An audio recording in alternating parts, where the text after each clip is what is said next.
Amministrativa in provincia di Agrigento. Partiamo dal dato che mi sta più a cuore. Fratelli d'Italia aveva un solo sindaco uscente, ricandidato, che è anche consigliere provinciale, l'amico Gioacchino Nicastro.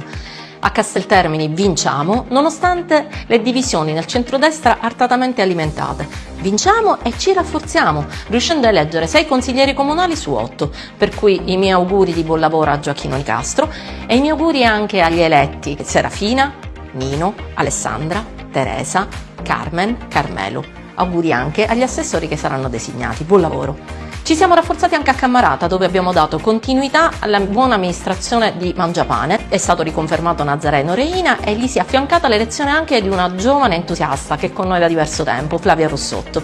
Avremo un assessore in giunta che è la giovane Rosalinda Maggio. Ci siamo rafforzati a Camastra, dove l'amico Igor Di Caro andrà ad affiancare il sindaco Dario Gaglio. Ci siamo rafforzati a Siculiana con l'elezione di Giacomo Consolo. Abbiamo eletto consiglieri comunali a Ribera. Insomma, abbiamo consolidato una presenza. Ad Agrigento Fratelli d'Italia è la prima lista.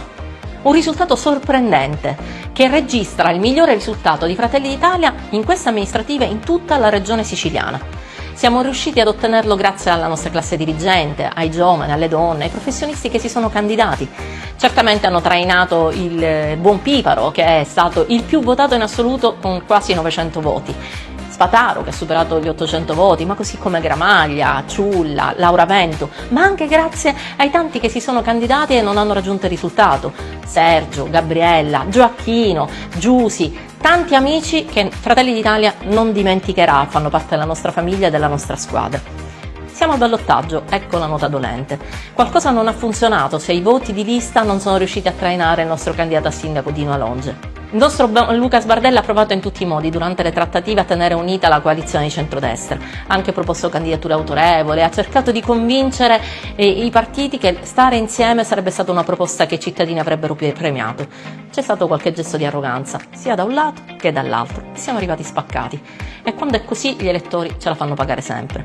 Probabilmente abbiamo avuto anche un gap di conoscibilità del nostro candidato, che è un professionista stimato ma politicamente è neofita, quindi non conosciuto. Sono certa che in questi 15 giorni questo gap verrà recuperato, come sono certa che ritroveremo le ragioni per stare insieme piuttosto che quelle che ci hanno diviso nella prima tornata. Fratelli d'Italia si confermerà con la serietà, la coerenza e gli ideali che ci hanno portato a questo ottimo risultato e che onora tutti noi e soprattutto onora la nostra Premier Giorgia Meloni.